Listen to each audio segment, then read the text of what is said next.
Во градот нема премногу чист воздух потребен за човекот. Ова го кажува пензионираниот актер од Македонскиот народен театар Емил Рубен во македонската порака за Светскиот ден на театарот 27 март.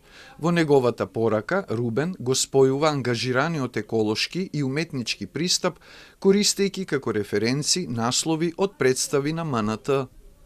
На човека му треба чист воздух. Во градот го нема премногу. Затоа се искачува кон врвот на планината, си мисли горе полесно се дише, а и погледот добира подалеку. Од врвот се гледа целиот град, како на дланка. А кога би имал крила па да полетам, си помисли човекот. Зошто не? Во театарот велат сите сме птици. Еве ми крила. И полета човекот како птица. Лета, лета и вели колку е блиску сонцето.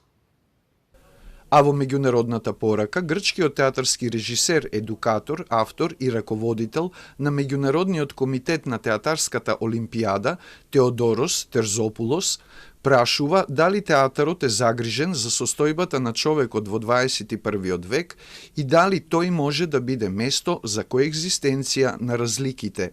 Граѓанинот е манипулиран од страна на политичките и економските интереси, медиумските мрежи и компании за формирање на мислење. Каде што социјалните мрежи колку и да го олеснуваат тоа, сепак се големото алиби за комуникација, бидејќи тие обезбедуваат потребната безбедна дистанца од другиот. Сеприсутното чувство на страф од другиот, различниот, странецот, доминира во нашите мисли и дел. Може ли театарот да функционира како работилница за коегзистенција на разликите?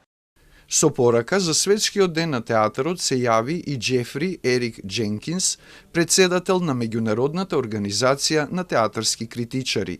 Во неа тој вели, додека авторитарните режими ја консолидираат моќта и ги искривуваат културните наративи за сопствени цели, улогата на театарот како средство за кажување вистина добива нова итност.